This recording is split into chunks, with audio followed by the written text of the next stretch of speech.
amigos de Omnisciencia, bienvenidos a este nuevo video.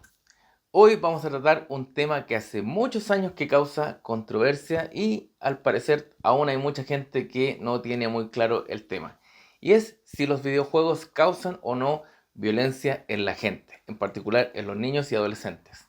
Y para eso hoy día nos acompaña una experta en el tema que es Rocío Mieres. Rocío es socióloga de la Universidad SEC y además es parte de la red de investigadores en videojuegos de Chile. ¿Cómo estás, Rocío? Muy bien, gracias por invitarme hoy día a hablar sobre videojuegos. Te agradezco hoy día que nos acompañes y nos ayudes a esclarecer este tema que pleno siglo XXI, año 2020, sigue causando revuelo y mucha polémica en la gente. En particular, yo creo en los papás que ven o se preocupan que sus hijos pudieran tener conductas violentas al jugar videojuegos. Entonces, la pregunta concreta, ¿existe una relación entre videojuegos y violencia? No existe. Todos los estudios que se han hecho, por lo menos los últimos 15 años, demuestran que no hay causalidad entre el consumo de videojuegos violentos y el comportamiento sociopático o psicopático de quienes los consumen. Un estudio longitudinal que se hizo en la Universidad de Glasgow, en el Centro de Salud Mental, que se hizo con niños de los 5 años hasta que fueron ya mayores de edad, estuvieron 10 años investigándolo, separó eh, el consumo de videojuegos, distintos tipos de videojuegos, el consumo de televisión y otros factores como la socialización primaria y los lazos afectivos seguros o no seguros con respecto a comportamientos problemáticos y violentos en el futuro. Lo que se descubrió es algo que se sabe hace mucho tiempo, lo saben los sociólogos, los psicólogos, los trabajadores sociales y toda la gente del área, es que básicamente son las problemáticas de lazos afectivos poco seguros de los niños, o sea, poca atención de los padres de crianza, una crianza que no sea violenta, pero que sí, no padre helicóptero tampoco, pero que estén presentes, hace que los niños tengan diferentes formas de asociarse en la vida posterior y es una de las cosas más complicadas de tratar, entre comillas, de arreglar incluso siendo adulto y yendo a terapia. Y lo segundo es que los factores de socialización primaria, quiere decir la familia más cercana, que es la que le enseña a los niños a cómo comportarse, las normas sociales, cómo llevar sus emociones y un largo etcétera, son familias que tienen dinámicas de por sí violentas o disfuncionales. Y eso se replica a la persona más a futuro sin importar cuántos videojuegos o qué tipo de videojuegos consumió y cuánto consume de televisión. Ahora, lo que sí sabemos es que el consumo de televisión puede tener más influencia en el comportamiento de niños al crecer que los videojuegos. Esto es porque es más usual dejar a los niños ver televisión sin saber qué es lo que están consumiendo, en donde encuentran a otras personas haciendo actos sin que haya un adulto que haga una bajada de qué es lo que significa lo que están haciendo. Como no sé si habrá leído y echándome un poco así de publicidad, mi último post de Instagram habla sobre las relaciones parasociales, que son las relaciones de aprendizaje o emocionales que generan las personas con personajes reales o ficticios, pero que no son cercanos a uno, que puede ser desde Britney Spears, la persona que ves en la tele todos los días en el matinal, como tu personaje favorito de libros, cómics o videojuegos, entre otros.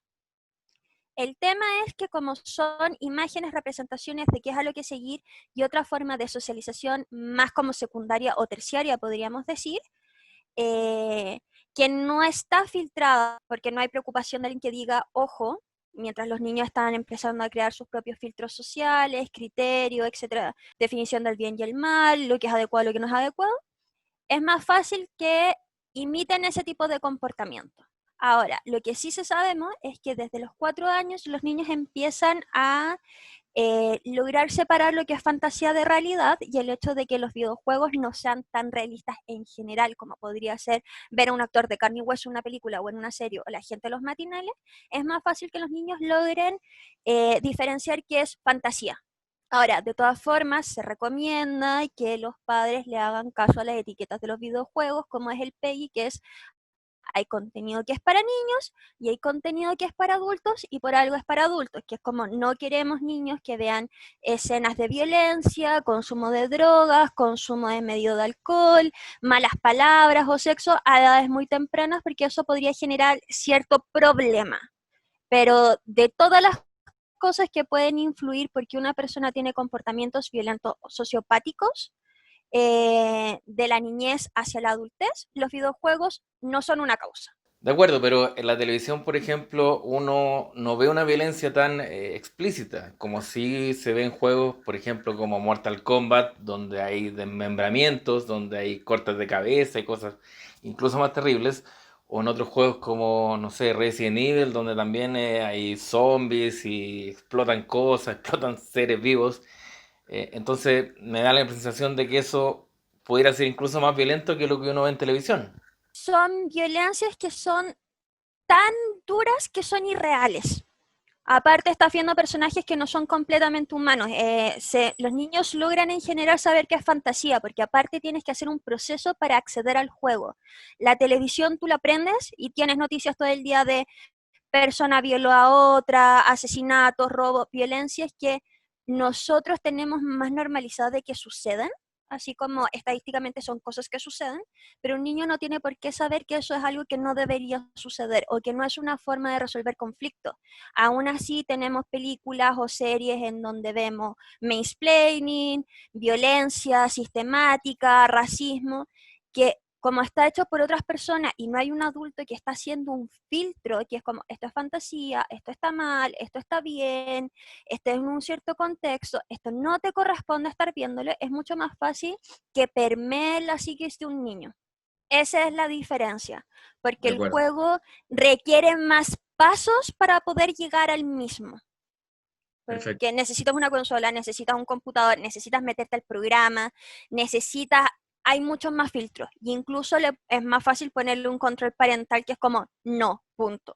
La televisión es un poco más compleja porque es llegar y encender.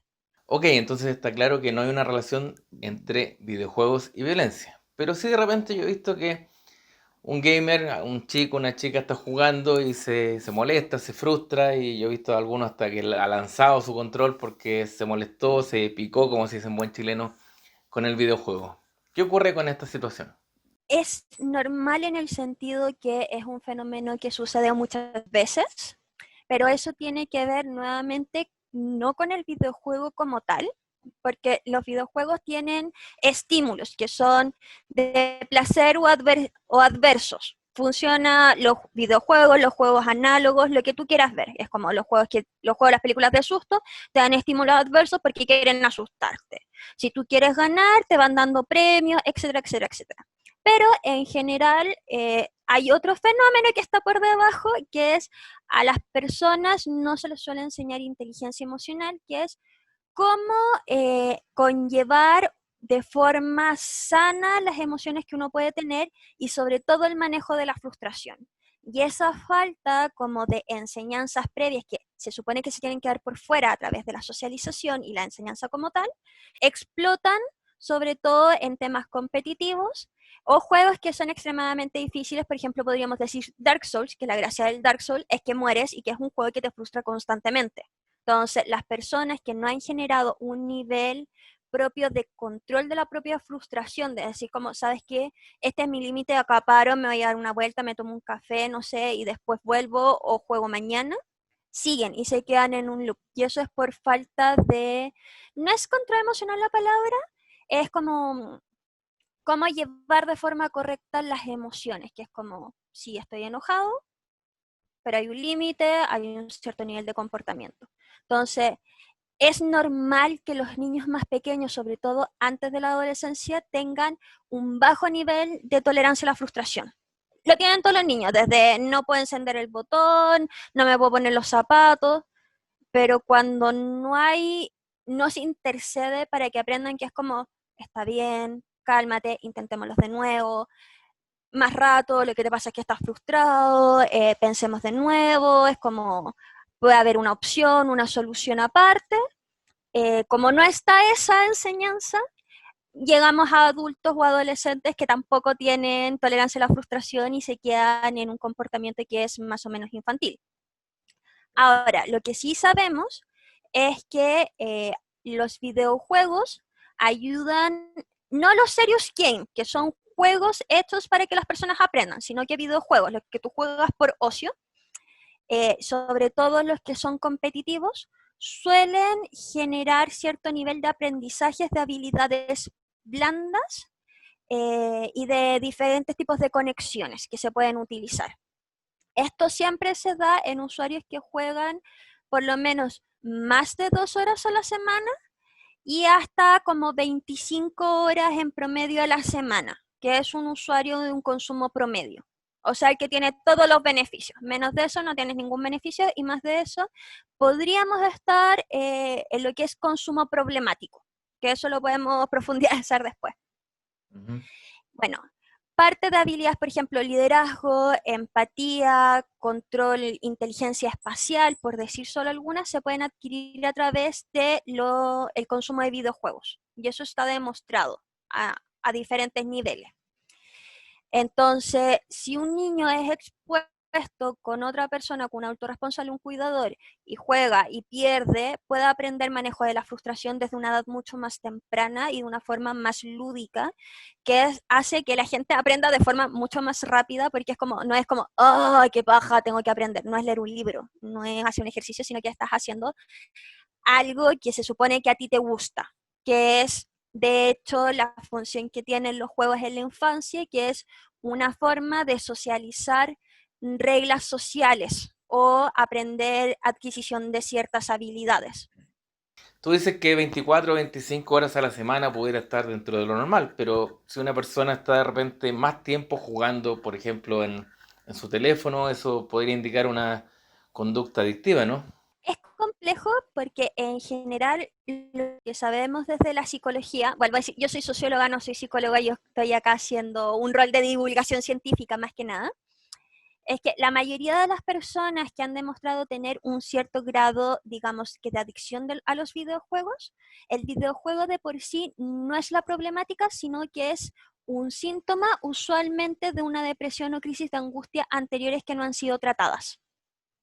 Entonces, así como podría entrar en cualquier otro tipo de conductas, la conducta de evitación termina siendo jugar, sobre todo por la facilidad de generar comunidades y amigos que se puede hacer a través de Internet, que una vez que lo logras es mucho más fácil porque tienes un montón de gente que le gustan las mismas cosas que tú, hacen lo mismo que tú, X cantidad de tiempo y con la misma pasión, y no depende de un horario o una territorialidad de lo que significaría, por ejemplo, hacer amigos como en la realidad análoga.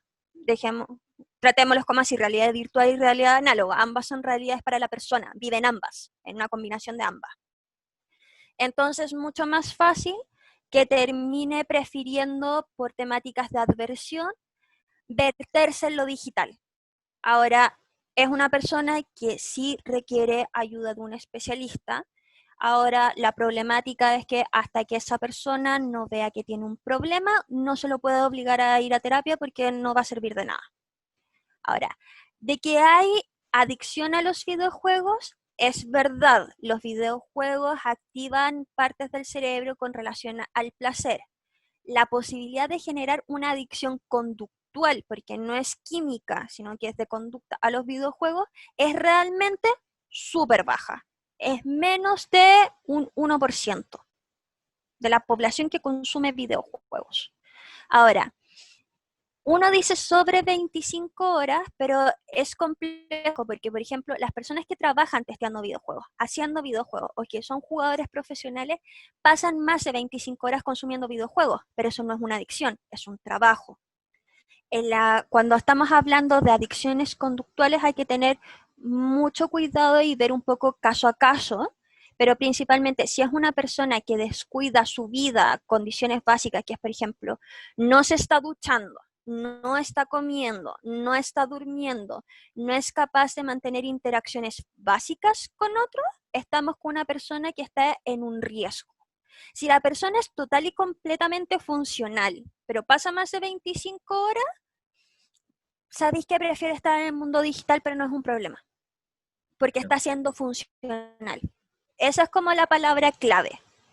Porque, por ejemplo, se sabe de estudios desde psicología que el consumo de videojuegos, incluso con características violentas, al generar una especie de paréntesis, permite que las personas que vienen con altos grados de frustración por otras cosas ventilen conductas violentas de una forma sana, que es como, por ejemplo, me voy a pegar un par de partidas, le disparo en un shooter a un par de personas y es como la violencia que yo tenía sale. Que es de la misma forma que pasa, por ejemplo, con la gente que practica box, que hace running, que hace ejercicio, es una forma regulada de verter una violencia que no se puede hacer de otra forma y que realmente no le está causando daño a nadie. Entonces, además, sabemos que los videojuegos, sobre todo en el público masculino, ayudan a disminuir la sintomatología de depresiones y en general ayuda a los adolescentes a generar menos lazos de amistades peligrosas o tóxicas en comparación a quien no consume videojuegos bajo ninguna circunstancia. Entonces, mientras se mantengan dentro de un consumo medio o responsable, en general los videojuegos tienen muchos beneficios. Hay unos que son más fáciles de ver y hay otros que no, que es como por ejemplo lo que te decía, sinergia, trabajo en equipo se pueden conseguir a través de videojuegos y no tienes que ir a tu seminario así como de coach. Pero es un poco difícil porque tenemos un gran cambio generacional. Por ejemplo, los millennials se supone que somos los nativos digitales y los centennials o los zoomers, ellos ya nadan en la tecnología. Y los cambios entre, por ejemplo, los baby boomers o la generación X y las otras dos generaciones son mucho más grandes de lo que podrían haber tenido mis abuelos con mis bisabuelos, porque la tecnología ha cambiado de forma muy rápida y por lo tanto cambia las formas de interactuar con el entorno, trabajar o hacer cosas o adquisición de habilidades que son difíciles de explicarle a otras personas que no crecen o no viven tanto su vida en relación a lo tecnológico. Y eso es complejo porque es mucho más fácil echarle la culpa a lo que no se entiende. Que es como la culpa de la violencia o de la depresión son de los Nintendos, como diría el meme. La culpa es de los Nintendo. No, hay otras razones de base que usualmente son estructurales y esto es simplemente la sintomatología que salta y de repente ni siquiera es el síntoma, sino que es como déjelo. Le sirve igual como le serviría ir a jugar a la pichanga con el amigo el domingo para pasarlo bien.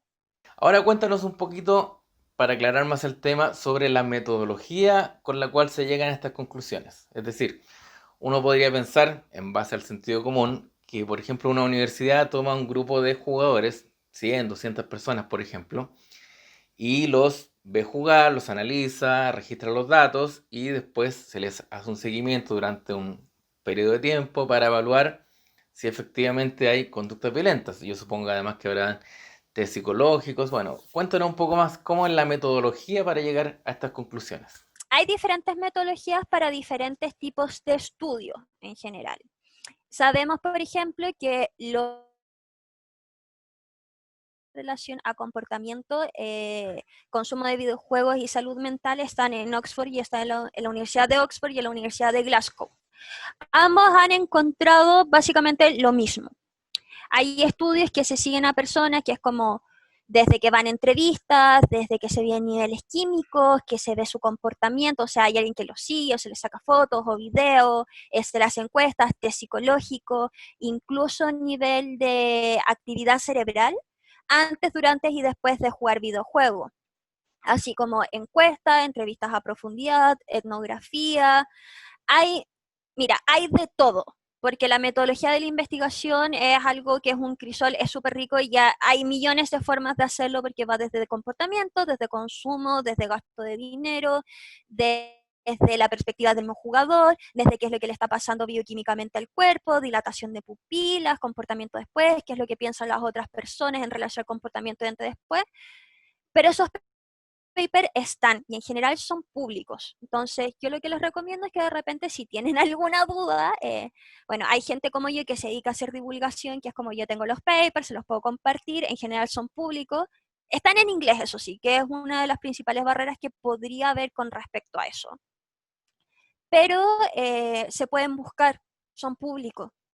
Y puede ver así como, porque son estudios que se han hecho 10.000 casos, 11.000 casos, 11 años siguiendo a las personas, y estudios de distintas partes del mundo están encontrando lo mismo. Y la verdad, para los que no sepan, generar un consenso científico, eso quiere decir que estamos todos encontrando más o menos lo mismo, es increíblemente complejo porque hay muchas cosas que tienen que ver con contextos culturales y de comportamiento que no se condicen entre un país y otro. Por ejemplo, yo podría comparar Chile con Argentina, porque no sería tan raro.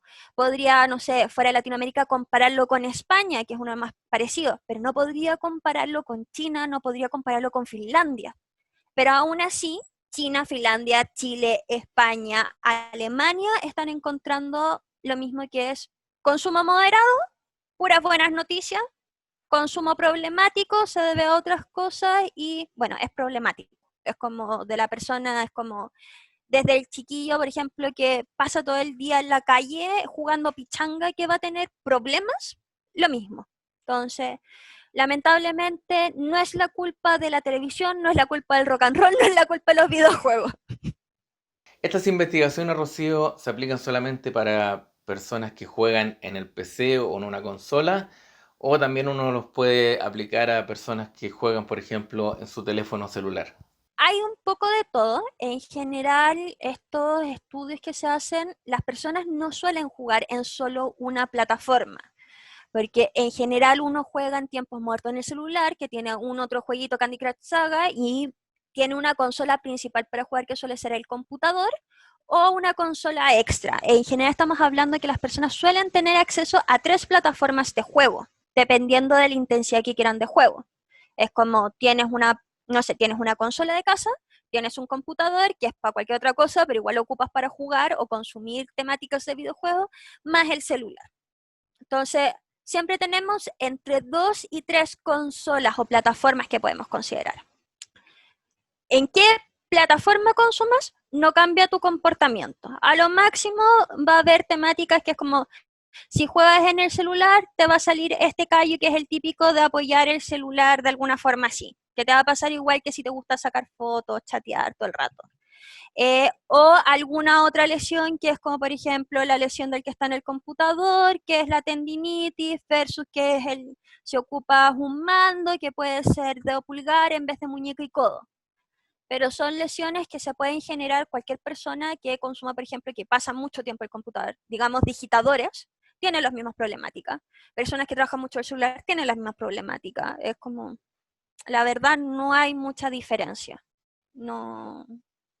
Puede haber diferencias, por ejemplo, no sé, los jugadores de celulares son mucho más propensos a gastar dinero en microtransacciones, que eso podría ser. Es complejo ahí porque no todo celular te va a servir como una consola full. Por ejemplo, por lo mismo hay celulares de alta gama, gama media y gama baja. Para poder jugar más o menos bien en un celular, necesitas un celular de gama media tirando a alta.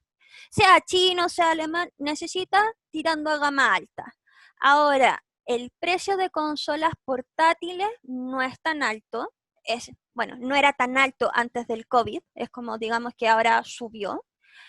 Y el amplio acceso, por ejemplo, a notebook gamer también se pueden jugar en la cama. Y una persona, hay que separar ciertas cosas, que es como una cosa es un juego casual y otra cosa es los juegos que requieren tener un poco más de presencia y ser activo en el consumo.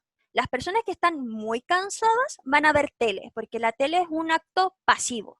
Jugar requiere que tú estés del humor de jugar, porque te tienes que sentar y tienes que estar fijo a lo que está pasando en la pantalla y generar los comandos. Entonces, eso como de jugar tanto echado en la cama no funciona tanto, para ser sincera. Bueno, Rocío, te agradezco muchísimo tu tiempo, tu buena onda, tu gentileza y por supuesto que nos hayas dejado súper claro que efectivamente no existe una relación entre videojuegos y violencia. Y además has aclarado todo el tema de las adicciones y muchas cosas más. No, gracias por invitarme.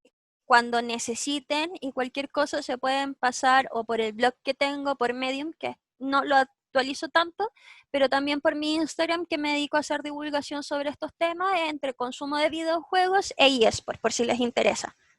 Y por ahora yo me despido, los dejo invitados a que sigan viendo otros videos de nuestro canal de YouTube que son súper interesantes sobre ciencia y tecnología, como los que están aquí, y nos vemos en una próxima ocasión.